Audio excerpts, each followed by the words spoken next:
amanhã preparado pra mim.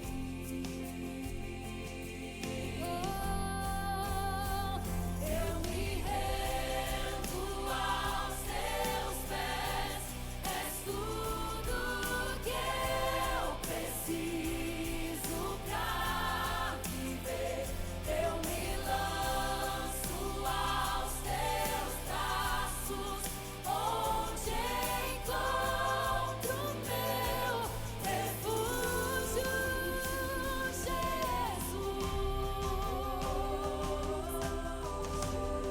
Oh, eis aqui,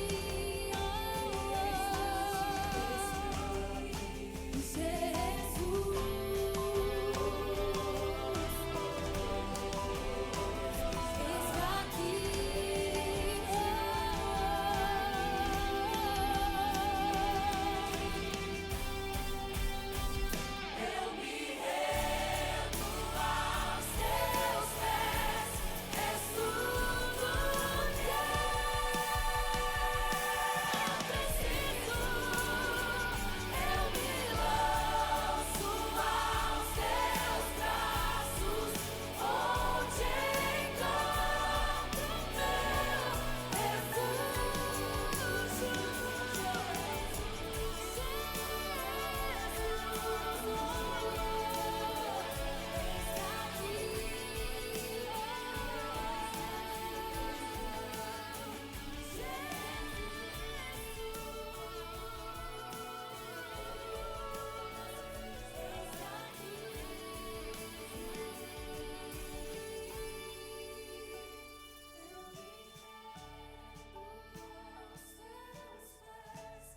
és tudo que eu preciso pra viver.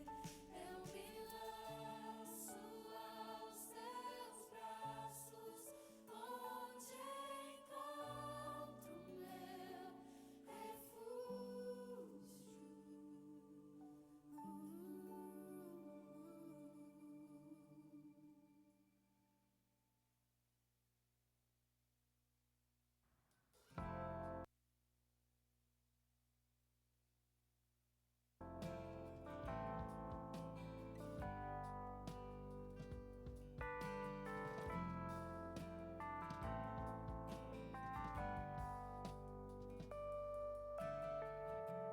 Tu és tudo que eu mais quero.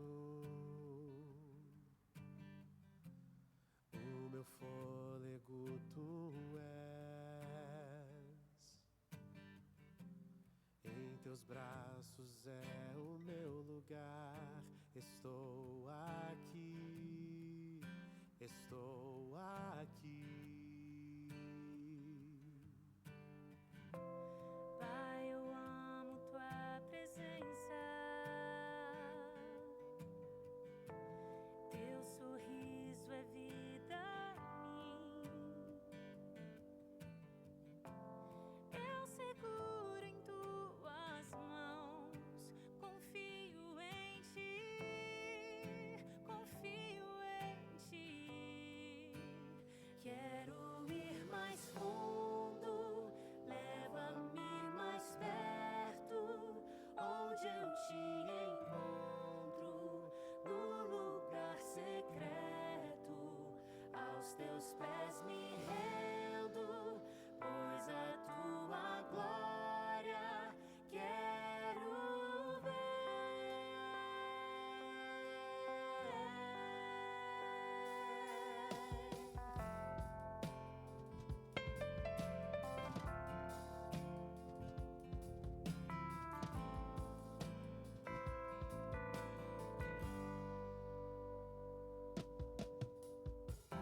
Pai, eu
Boa noite.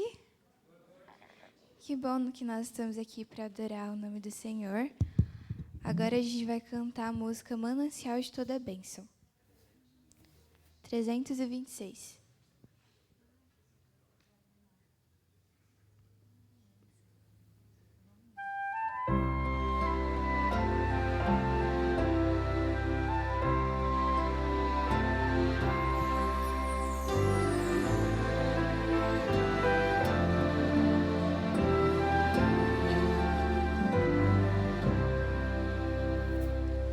Manancial de toda bênção, vem o canto me inspirar.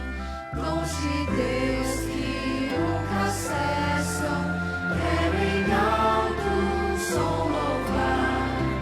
Faz brotar-me novo canto dos remidos lá da luz. E teu servo faz o santo pra louvar-te, ó Jesus. Meus louvores dar eu quero, pois Jesus me socorreu, e por sua graça espero ser levado para o céu. Eu perdido procurou-me, longe já sem luz, condenado resgatou-me com seu sangue, meu Jesus. Cada dia, cada hora, sou a graça devedor. Não me lances nunca fora, confiarei em teu amor. Diz minha alma vacilante, faz-me firme em teu amor. Faz-me justo, bom, constante, para sempre, ó Senhor.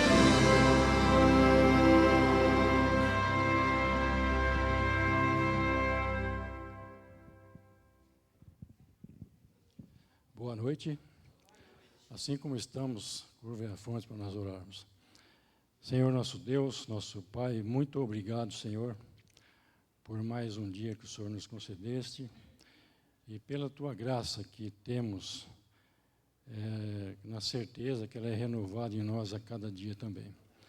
Ao estar aqui na Tua presença, ó Pai, nesta noite, nós queremos pedir também a presença do Teu Santo Espírito para continuar conosco, abrindo a nossa mente, o nosso coração, para receber a Tua palavra e as bênçãos que estão reservadas para nós nesse momento. E, de uma maneira também especial, pedimos uma bênção agora para o pastor, que vai abrir a Tua palavra, que ele possa trazer uma mensagem de paz, de amor, de esperança, e que essa mensagem venha suprir os nossos anseios, nossas lutas também. Esteja com cada pessoa aqui presente, a cada lar aqui representado, aqueles que ainda não chegaram, que estão vindo, que o Teu Santo Espírito possa acompanhá-lo também. Nos dê um culto feliz em Tua presença e toda uma noite também, que o Teu Santo Espírito possa nos acompanhar. Nos dê a Tua paz e pedimos essas bênçãos e agradecemos por Jesus. Amém.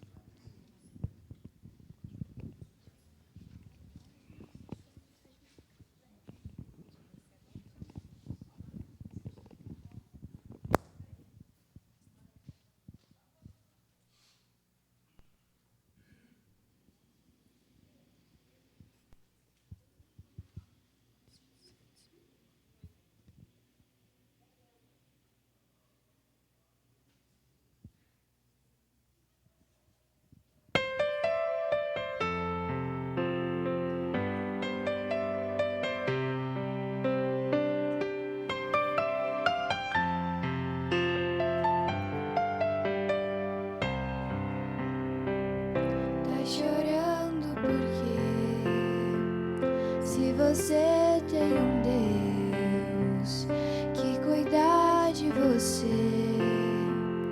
e jamais te esqueceu,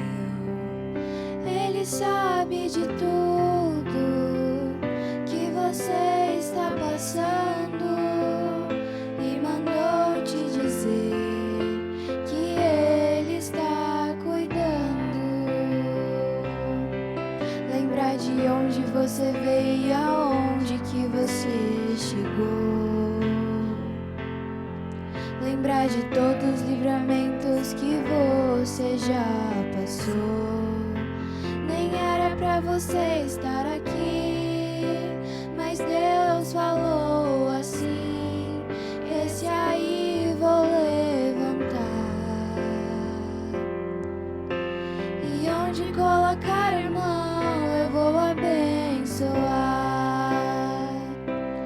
Não chore, quem cuida de você não dorme. Levanta, tem muita gente que te ama. Deus mandou te dizer que vai acontecer. Deus mandou te falar que tudo vai passar.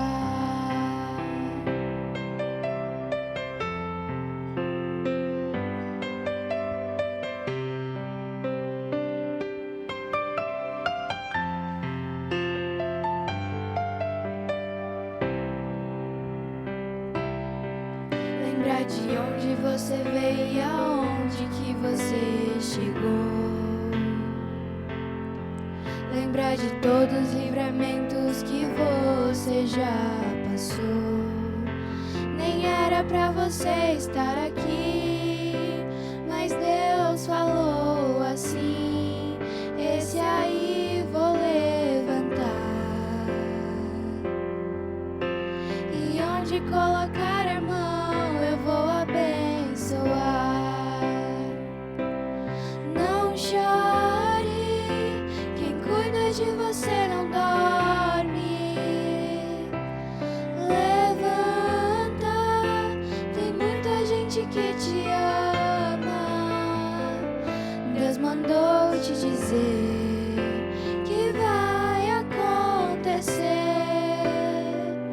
Deus mandou te falar que tudo vai passar. Não chore, quem cuida de você não dorme. Levanta, tem muita gente que te ama. Deus mandou te dizer que vai acontecer. Deus mandou te falar que tudo vai passar. Deus mandou te dizer que vai acontecer. Deus mandou te falar que tudo vai passar. Amém.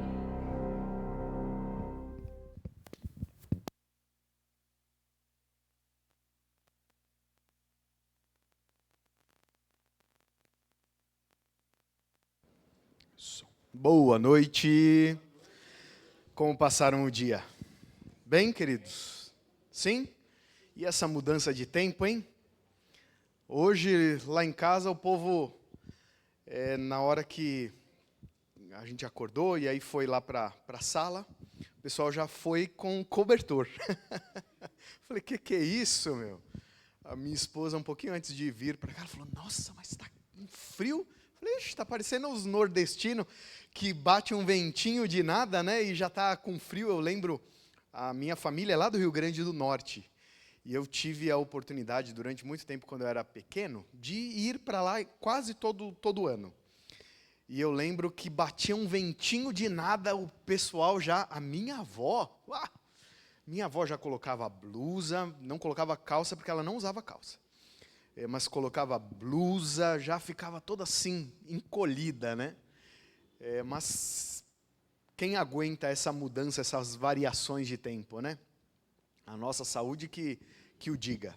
Mas que bom que nós estamos aqui, a despeito dessas mudanças. Ainda bem que você não ficou com medo do ventinho mais gelado e decidiu vir para a gente poder estudar a palavra do Senhor. Quero convidar você a abrir a sua Bíblia no livro de Apocalipse, lá no capítulo 18. Semana passada foi estudado aí o capítulo 17, hoje a gente vai dar sequência ao capítulo 18. Um capítulo amplo, com muitas informações. Nós não vamos ter condição de estudar todos os versos, todo o capítulo, mas o cerne a gente vai conseguir sim estudar. E se nós formos olhar, os primeiros versos, eles dão o tom do que vai vir depois. O que vem depois parece ser quase que como uma explicação, na verdade, um complemento para aquilo que os primeiros versos dizem. E eu quero começar a ler a partir do versículo 1, nós vamos até o versículo 5. Vamos ler até o versículo 5. Diz assim: Depois disso, vi outro anjo que descia dos céus. Tinha grande autoridade, e a terra foi iluminada por seu esplendor. E ele bradou com quê? Com voz poderosa: Caiu, caiu a grande Babilônia. Ela se tornou habitação de demônios e antro de todo espírito imundo, antro de toda ave impura e detestável, pois todas as nações beberam do vinho da fúria da sua prostituição. Os reis da terra se prostituíram com ela. À custa do seu luxo excessivo, os negociantes da terra se enriqueceram.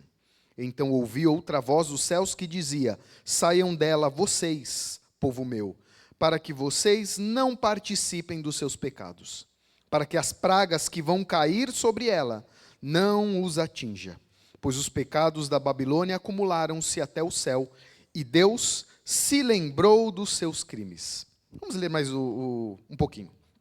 Retribuam-lhe na mesma moeda, paguem-lhe em dobro pelo que fez.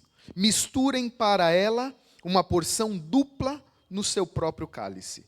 Façam-lhe sofrer tanto tormento e tanta aflição como a glória e o luxo a que ela se entregou. Em seu coração ela se vangloriava.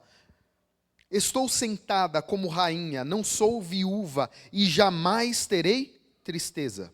Por isso, num só dia as suas pragas a alcançarão, morte, tristeza e fome, e o fogo a consumirá.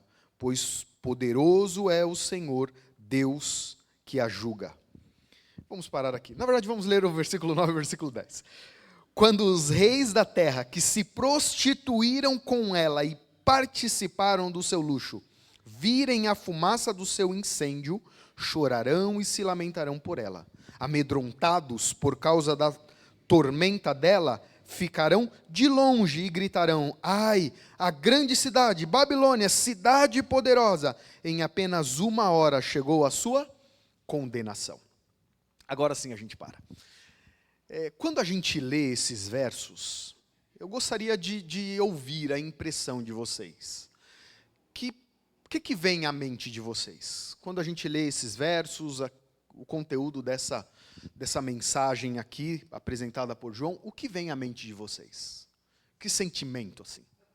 Por favor, minha irmã. Para mim, o que vem é a queda da Igreja Católica, que é a grande Babilônia. Ok. Ela prostituiu a palavra de Deus e a queda dela. Ok. Uma interpretação, né? Porque a gente não escuta ou não vê aqui a palavra, né? Referente à igreja, uma interpretação que tem sentido, mas esse é o sentimento que vem na irmã. Muito bacana. Quem mais? Mais uma.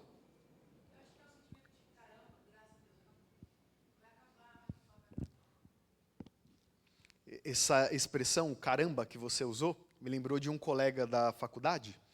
Eu tive 2 grandes amigos na faculdade, 2 mexicanos, e um deles usava muito a expressão caramba. Você usou aí. Fazia tempo que eu não escutava alguém dizer essa palavra, né? Muito bem. O sentimento de que, opa, finalizou. Mais uma pessoa. Tem mais alguém que gostaria de dizer aí qual é a impressão que você tem? Deus convidando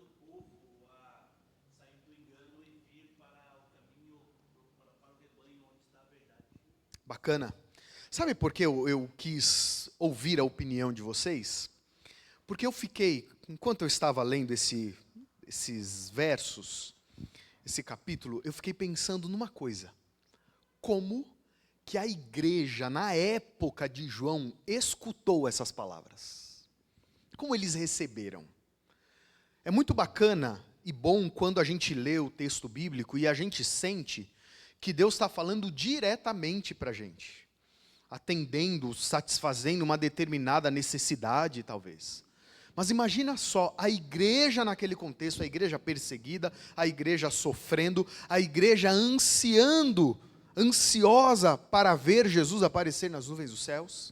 Mas vamos afunilar um pouquinho mais, e vamos pensar em João, preso, lá na ilha de Patmos, recebe a revelação vinda dos altos dos céus, entende que essa é uma revelação que vem de Deus, ouve em alguns momentos, em outros ele vê, como é nesse caso.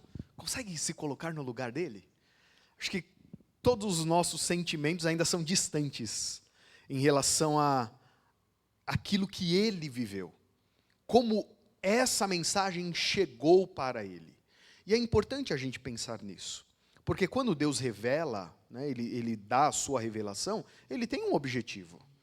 E o objetivo, um dos objetivos do livro do Apocalipse, nós sabemos que era justamente satisfazer, ou melhor, dizer, mostrar para a igreja que aquela dor, aquele sofrimento teria um basta.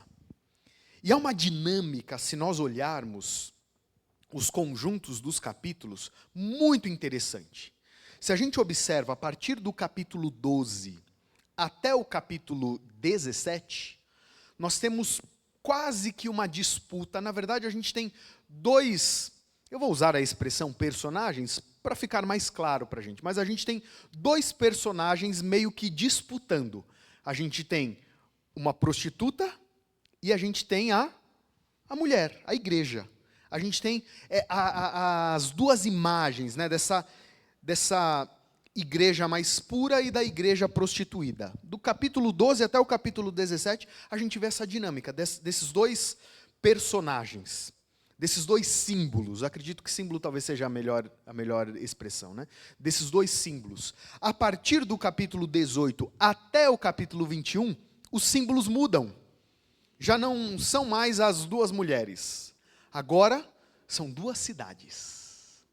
A gente tem dois outros símbolos, Babilônia e Jerusalém. E é importante a gente olhar para esse conjunto, ou de forma mais macro. Por quê? Porque há uma mensagem aí. Há uma mensagem. Se nós olharmos para o contexto histórico, a gente percebe que Deus havia planejado algo para a humanidade. E as coisas, não vou dizer que saíram do controle, porque não saíram do controle. Deus estava no controle de todas as coisas. Mas as coisas, para aquilo que talvez Deus tinha idealizado, né? Aquilo que Deus tinha desejado, não saiu exatamente do jeitinho que ele tinha desejado.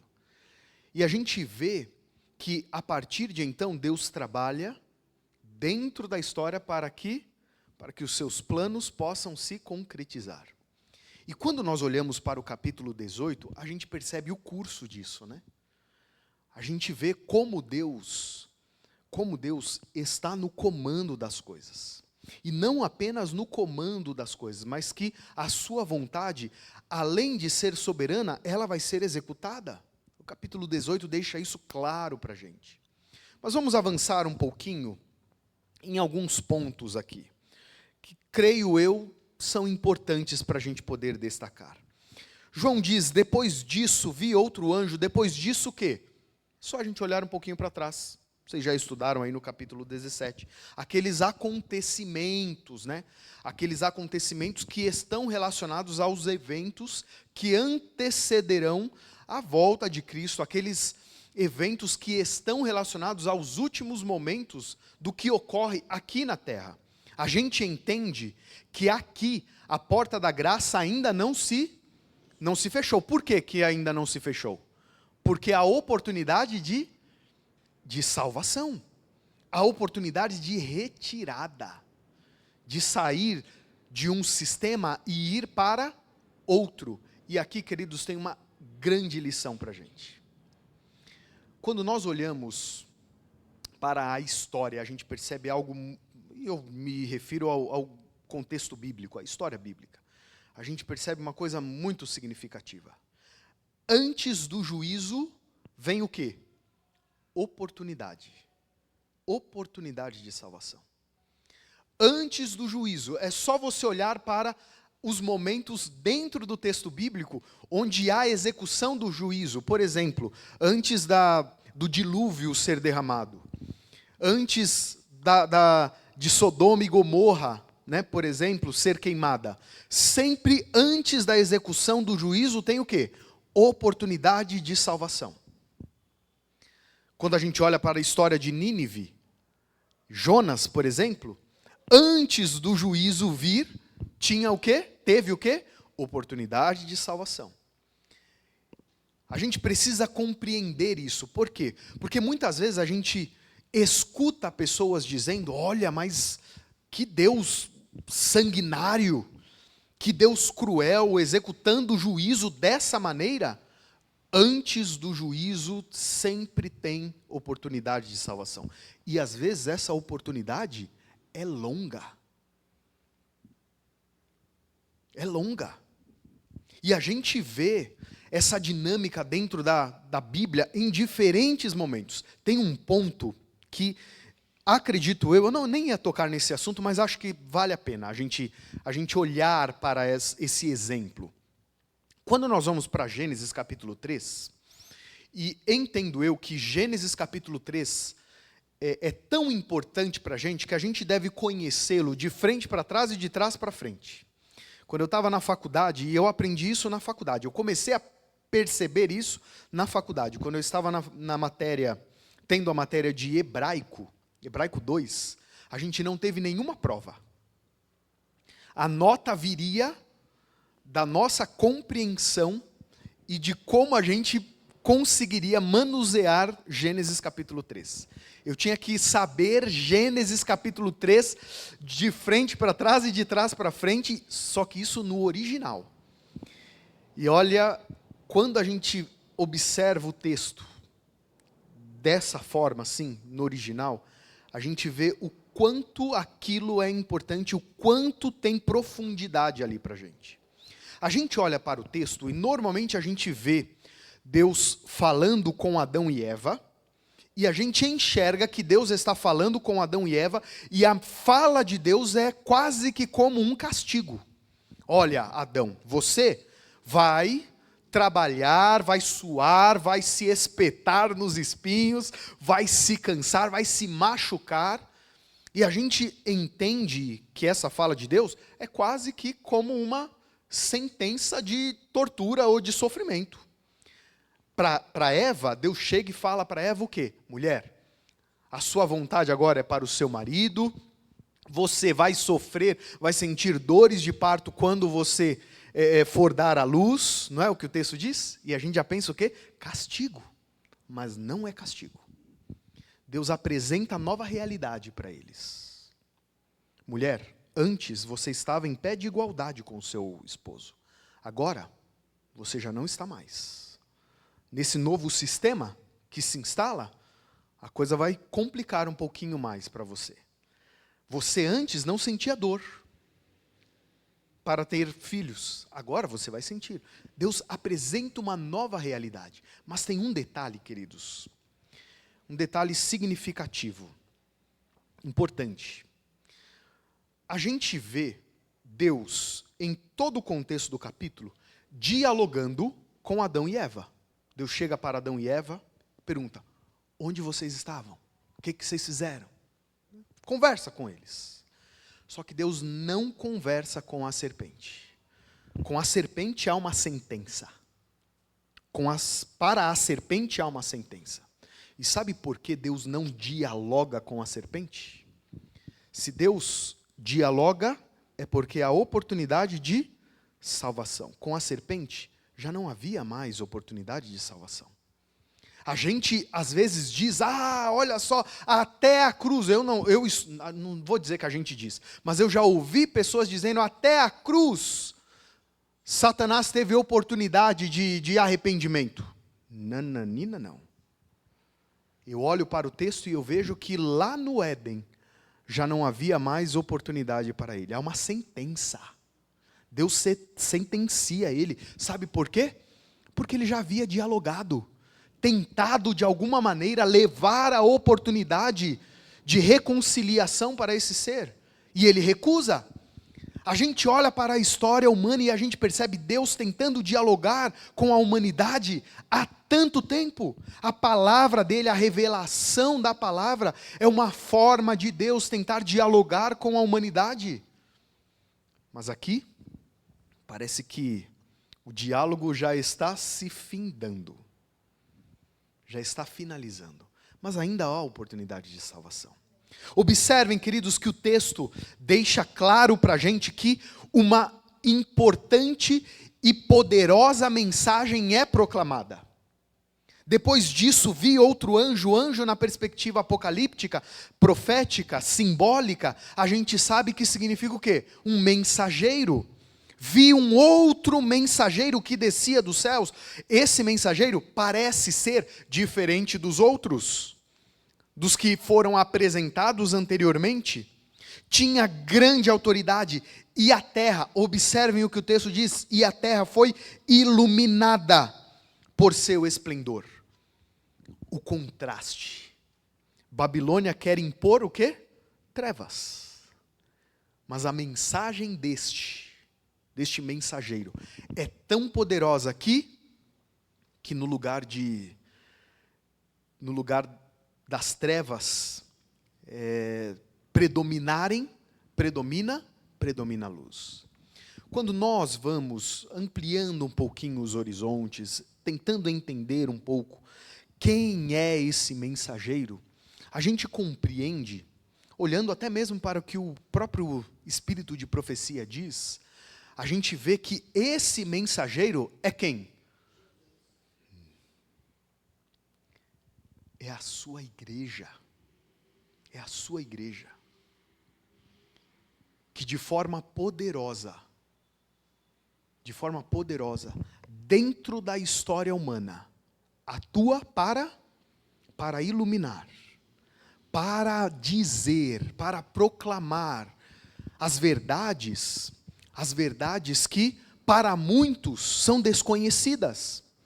Quando nós olhamos para aquilo que o espírito de profecia diz, a gente tem algumas coisas bem interessantes. Por exemplo, é dito que a mensagem deste mensageiro, deste anjo, corresponde, e a gente já vai ver isso, é muito claro dentro do texto, corresponde à mensagem que é apresentada lá em Apocalipse capítulo 14.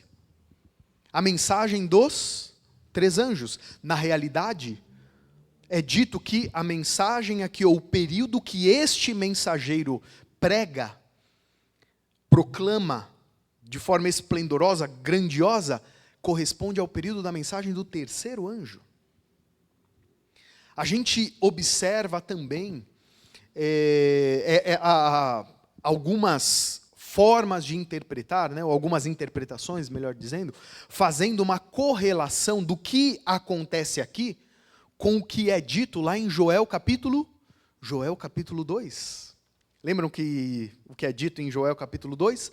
A gente tem ali exatamente, 2 versículo 23, quando fala dos filhos que profetizariam, e ali nós temos aquela imagem que dá ensejo para a nossa forma de entender, de interpretar, a respeito da chuva serôdia e da chuva temporã.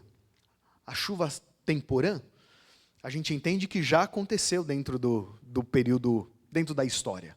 Lá, uma referência ao que aconteceu lá no tempo dos apóstolos.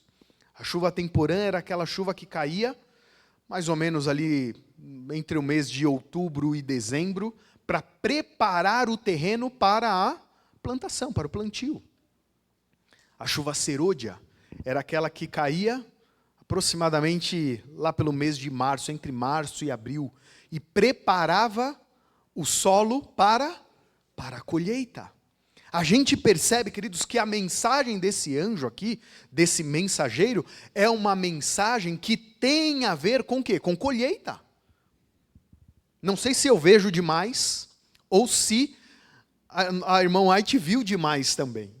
Eu olho para o texto e eu vejo que é justamente isso que esse mensageiro está falando. Ele, com uma mensagem poderosa, a terra foi iluminada. Observe que o fato da terra ser iluminada pelo seu esplendor, pela mensagem que ele proclama, significa que a sua mensagem é uma mensagem mais poderosa do que as trevas que Babilônia deseja implantar. E se nós olharmos para a história desse mundo, para o que a gente tem vivido, haja trevas por aí, né, queridos? Haja trevas por aí. Mas a mensagem desse suprime de alguma maneira. Como que é a expressão que a gente usa quando fala de uma doença que é erradica? Erradica, é isso mesmo? Erradica as trevas. É isso que a mensagem desse mensageiro poderoso faz. Imbuído pelo poder de Deus, proclama tal mensagem. Olha o que o texto diz: e ele bradou com voz poderosa. Caiu quem? A grande Babilônia. Ela se tornou habitação de demônios e por aí vai. Aqui, quando a gente olha para esses versos, a sua mente já vai para qual porção da Bíblia? Eu já olho para Apocalipse capítulo 14. O que é dito lá em Apocalipse capítulo 14, quando se fala da mensagem dos 3 anjos, olha o que o segundo anjo diz. Um segundo anjo, versículo 8 do capítulo 14, um segundo anjo o seguiu, dizendo: caiu a grande Babilônia, que fez todas as nações beberem do vinho da fúria de sua prostituição. Parece que é a mesma coisa que está sendo dito. Percebem a correspondência de mensagem? Ou seja, a mensagem proclamada aqui é uma mensagem vinda dos altos dos céus. Uma mensagem que o próprio Deus diz: olha, é isso que precisa ser proclamado. Creio que é importante para a gente entender algumas coisas. Uma delas, o que significa Babilônia nesse contexto? Eu já ouvi muitas interpretações. E normalmente a gente diz que Babilônia significa o quê? Confusão. E é um fato. Mas eu quero explicar um pouquinho, mostrar da onde vem essa ideia de confusão e como ela deve ser entendida a partir da perspectiva bíblica. A palavra Babilônia é uma palavra grega. Babilônia é uma palavra grega que corresponde à palavra Babel, que é uma palavra hebraica. Babilônia e Babel é a mesma coisa, só que Babilônia é a palavra grega. Quando a gente olha para a história de Daniel em Babilônia, a gente poderia entender Daniel em Babel. Por quê? Porque a palavra, em hebraico, significa Babel. A primeira vez que Babel aparece, ou Babilônia aparece no texto bíblico, é em Gênesis capítulo 10, quando fala de Nimrod, um homem que era grande em pecado. Grande em pecado. A partir do versículo 8 nós temos a referência. Nimrod, grande em pecado, fundou o quê? A primeira cidade. A primeira cidade. Até o versículo 10 a gente tem essas referências. Olha que interessante. A gente vê que a primeira referência do texto bíblico para falar de Babel se relaciona com um homem que vai numa direção totalmente oposta àquilo que Deus havia planejado. Porque Deus não havia planejado grandes cidades, Deus havia planejado o quê? Que as pessoas vivessem em pequenos clãs. Mas ele é um opositor. Não, eu quero uma cidade grande. E então ele funda uma cidade. Depois disso, a gente tem uma outra referência dentro do texto bíblico. Quando, em um determinado local, uma grande torre é erguida. Com qual intenção, diz o texto bíblico? chegar até os céus, alcançar os céus. E ali, essas expressões são fortes dentro do texto. A intenção de alcançar os céus demonstra essa ideia de grandeza, grandiosidade pessoal. Percebem como o texto vai costurando? Mas eu quero talvez mostrar para vocês a melhor forma da gente compreender o que significa Babel, usando a própria expressão apresentada dentro do texto bíblico. Abra sua Bíblia, e aí eu quero que vocês leiam, em Êxodo capítulo 29, versículo 2. A gente também poderíamos usar Levíticos capítulo 2, Números, mas eu quero que a gente compreenda a origem da palavra Babel. Quem pode ler para a gente? Êxodo 29, versículo 2.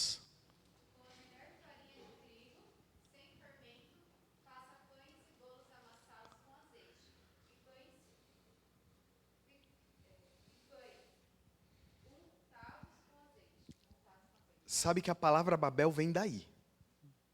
Daí, não desse texto, né?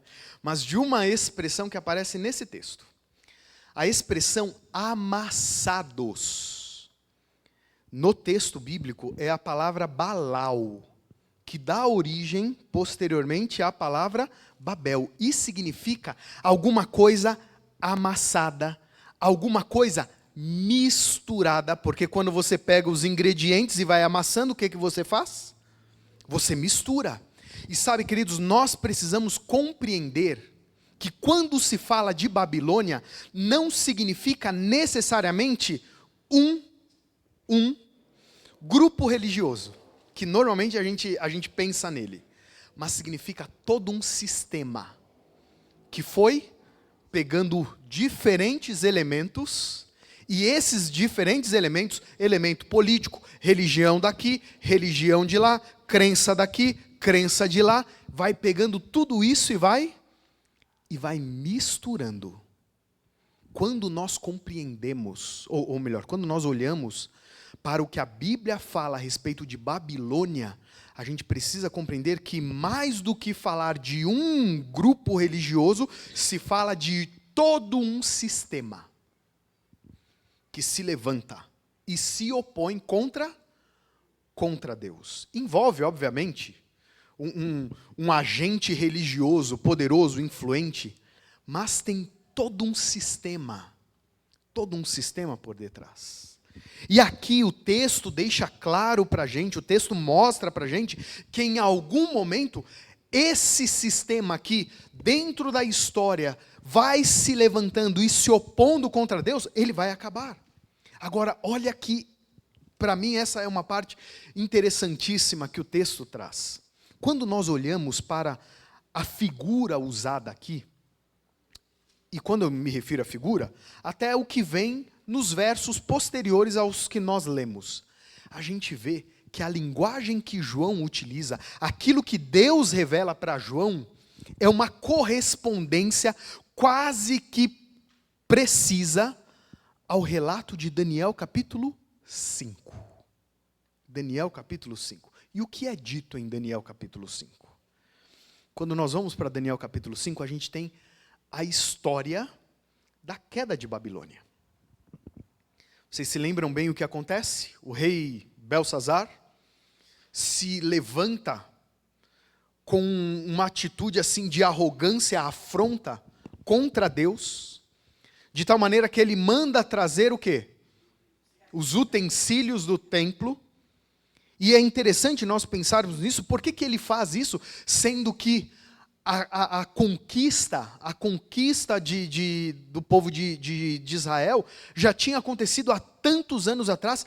Porque ele tem o desejo de querer, de alguma maneira, afrontar, reacender aquilo que aconteceu há tantos anos atrás? Já parou para pensar nisso? Porque já tinha passado anos da conquista. Por quê? Querer trazer naquele momento. Isso vai ficar para um dia quando a gente fizer um estudo sobre o livro de Daniel. Mas a gente vê ele naquele momento assumindo uma posição de quê? De afronta contra Deus. E Deus se levanta e mostra, ó, o seu fim chegou. Tempo contado, aquela linguagem de negócio, uma linguagem de negócio é apresentada aqui, olha, você foi contado, achado em falta, isso aparece dentro do texto também, dentro desse texto, e eu fico pensando, sabe no quê? João, vendo isso, e lembram da angústia do povo de Israel, Senhor, quando vai acabar isso? 70 anos. 70 anos é o tempo que vocês vão passar aí. E eles na expectativa de que o tempo acabasse, conseguem pensar, se colocar no lugar de João?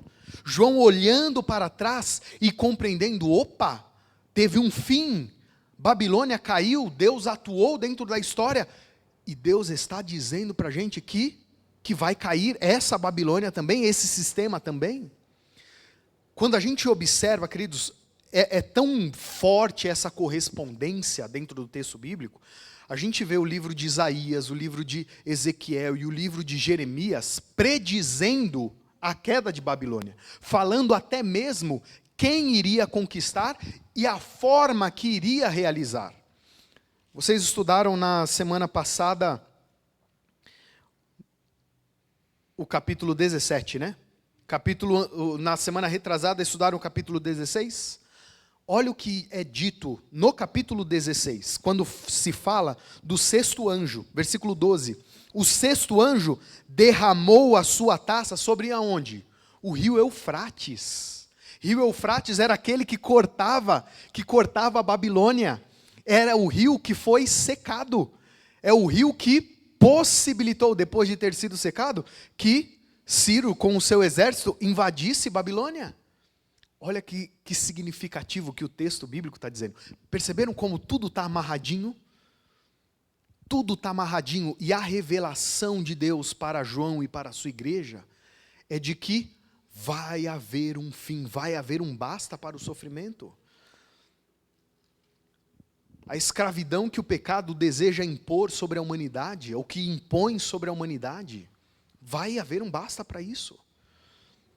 O sentimento de que muitas vezes nós estamos abandonados, esquecidos, ele deve ser substituído pela certeza de que Deus está no comando da história humana. E se as coisas ainda não aconteceram, é porque existe um plano, mas o fato de não ter acontecido ainda não significa que Deus virou as costas. Fato é que o texto, por mais que diz que existe vai haver um momento, né, onde Babilônia vai cair, também o texto diz que ela tem êxito naquilo que faz, pelo período que realiza. A grande Babilônia, ela se tornou a habitação de demônios, antro de todo espírito imundo. Pois, versículo 13, capítulo 18, todas as nações beberam do vinho da fúria de sua prostituição. Observe que parece que ninguém escapa. Todas as nações. Mas, a despeito disso, há uma mensagem a ser proclamada. Há uma mensagem a ser dita. E essa mensagem é: pois os pecados de Babilônia acumularam-se até o céu, e Deus se lembrou dos seus crimes. E ele diz: saiam dela, vocês, povo meu, para que vocês não participem dos seus pecados, para que as pragas que vão cair sobre ela não os atinja. Queridos, eu olho para o que esse capítulo diz, e por mais que me traz esse sentimento de libertação, de que vai acabar, me traz também um senso de responsabilidade. Um senso de responsabilidade. E que responsabilidade é essa? Nós, como conhecedores da palavra, da revelação de Deus, fomos chamados. Para quê? Para iluminar esse mundo que está em trevas. Para que assumamos essa posição de pregação com grande autoridade, bradando com alta voz E quando se fala aqui com voz poderosa, com alta voz, tem a ver com amplitude, tem a ver com alcance, bradando com alta voz, o quê?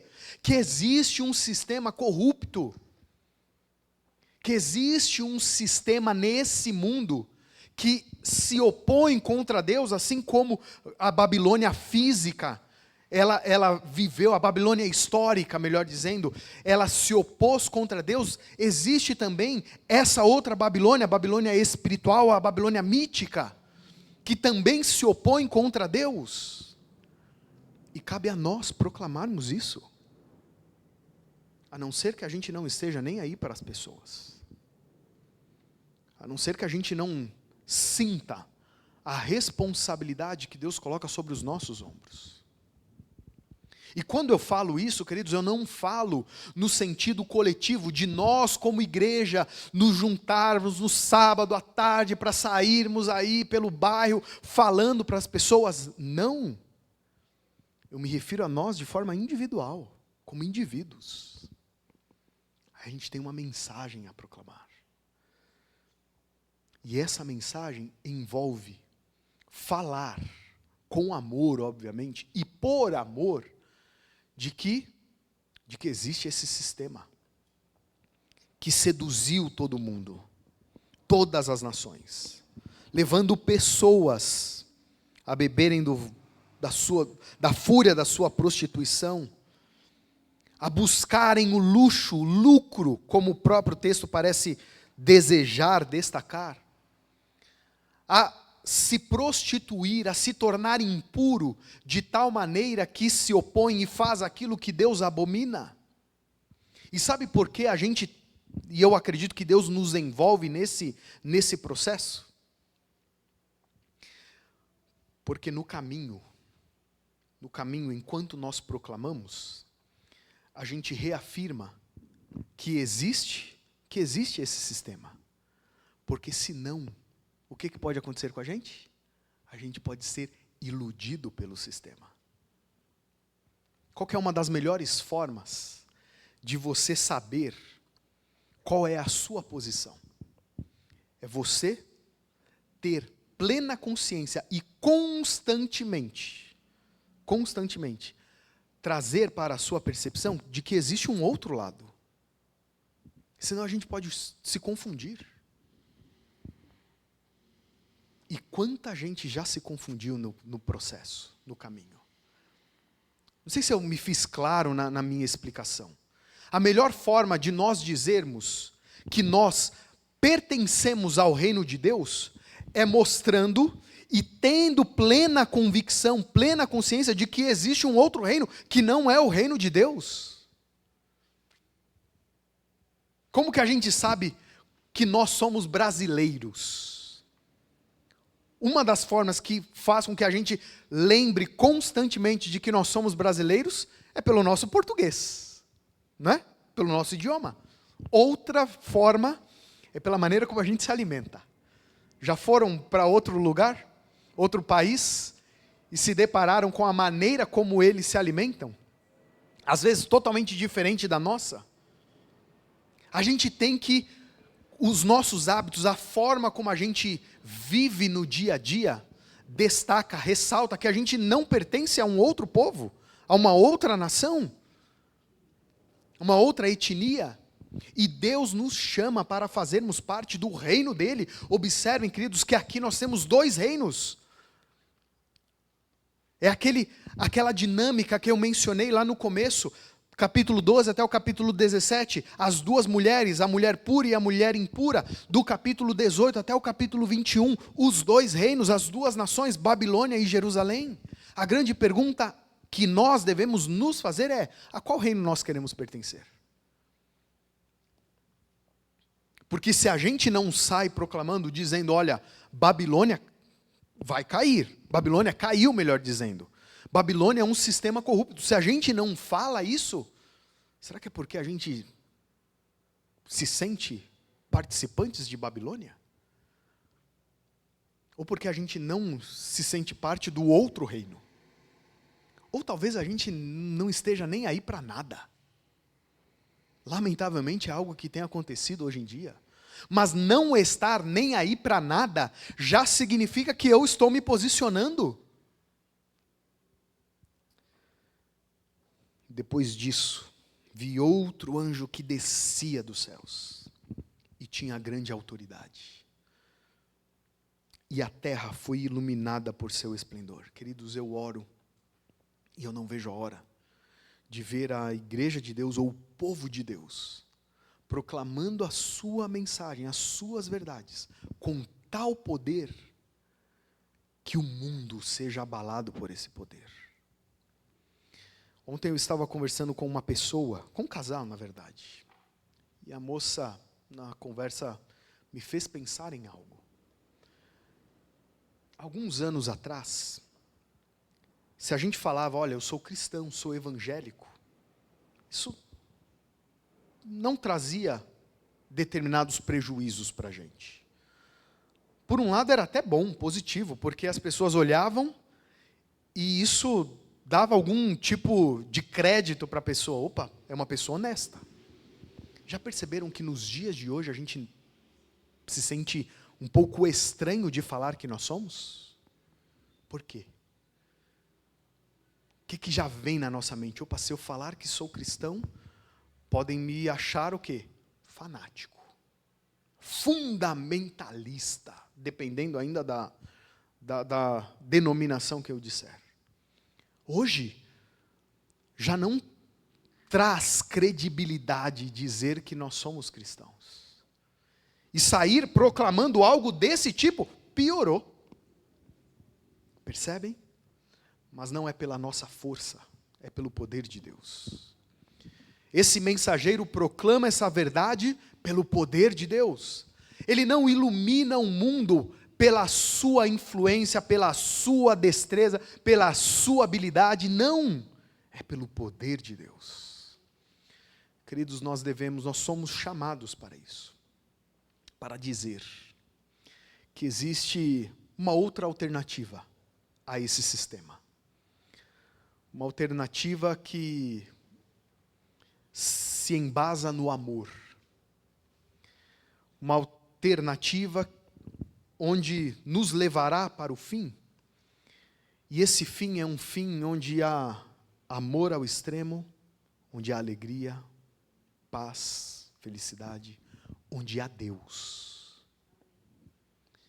Obviamente, a gente deve fazer isso com carinho e pensando não apenas na responsabilidade que a gente tem, mas no amor que nós devemos ter pelo outro também. E Deus nos chama a sermos esses mensageiros, a pregarmos com tal autoridade para que o mundo seja iluminado, para que com alta voz seja proclamado que existe esse sistema corrupto, esse sistema opositor, idólatra, mas acima de tudo existe um outro sistema, um outro reino, e esse é o reino de Deus. Que o Senhor nos abençoe, queridos, e nos ajude para que dentro da missão que Ele colocou sobre os nossos ombros, dentro do chamado que Ele fez para cada um de nós, a gente possa entender qual é a nossa responsabilidade e o nosso papel. Mas acima de tudo, e com isso eu encerro, entendo que o fato de nós estarmos aqui não significa que a gente saiu da Babilônia. O fato de nós estarmos aqui não significa que nós negamos esse sistema opositor. Deus nos dá a oportunidade, hoje, nessa noite, para que a gente olhe para a nossa vida e entenda aonde nós estamos, a quem nós pertencemos. Vocês sempre me escutam dizer que nós possamos dar evidências, né, de que nós pertencemos a Deus, porque é um fato. A gente precisa, não para que as pessoas vejam, mas a gente precisa declarar por meio da nossa vida que nós pertencemos a Deus e ao seu reino. E o fato de nós estarmos aqui não deveria trazer esse sentimento de que, eu estou plenamente fora de Babilônia. Quem está lá, está em Babilônia. Eu estou dentro de Babilônia. Eu estou fora de Babilônia. O que indica se nós estamos fora ou estamos dentro é a minha devoção a Deus. E eu espero que, de fato, nós possamos declarar que nós pertencemos a Ele. Porque só assim nós vamos dizer que nós pertencemos a Jerusalém e não a essa confusão, a essa mescla. Não pertencemos à Babilônia. Se o seu desejo é dizer que você pertence a Deus, ao reino de Deus, eu quero orar por você nesse momento. Por nós, na verdade, né? Para que o Senhor nos ajude a cada passo do nosso viver, de fato declararmos que nós pertencemos a Ele. Ó Deus amado, te agradecemos pelos momentos aqui juntos. Te agradecemos pela Tua revelação. Te agradecemos porque na Tua revelação o Senhor diz, ó Deus, que esse sistema corrupto, que tantas vezes nos leva à tristeza, esse sistema corrupto que se opõe contra o Senhor, que muitas vezes nos leva à indignação, ele terá fim. E assim como para João, essa mensagem soou como música aos seus ouvidos ou aos seus olhos, assim como quando Daniel viu a queda de Babilônia, ele percebeu a Tua atuação dentro da história, ó Deus, mostrando que o Senhor está no comando da história humana, da história coletiva e da história individual, dos indivíduos. Assim como naquele momento ele percebe que as suas promessas estavam se cumprindo, nós também, ó Deus, desejamos vislumbrar as Tuas promessas se cumprindo na nossa vida e nos nossos dias. Nós temos uma missão a cumprir. E essa missão, ó Deus, ela vem quase que automática, a partir do momento que nós nos posicionamos ao Teu lado. A partir do momento que nós nos posicionamos ao Teu lado, a gente declara que nós pertencemos a Ti, pertencemos ao Teu reino. E a partir daí, ó Deus, a gente já não vive mais como correspondente ou em correspondência com Babilônia.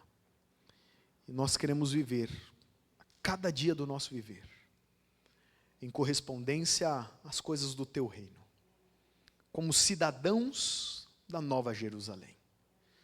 Por isso, que a Tua presença nos motive, nos ajude diariamente, que o Senhor nos conceda sabedoria, discernimento, fé, humildade, para que a gente continue avançando lado a lado com o Senhor. Que a gente continue escolhendo o Senhor.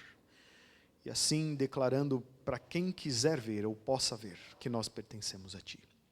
Te agradecemos pelos momentos aqui juntos e ao nos despedirmos, pedimos que o Senhor nos leve em paz e segurança aos nossos diferentes destinos. E nós oramos agradecidos e confiantes em nome de Jesus. Amém, Senhor. Amém. Deus abençoe, queridos.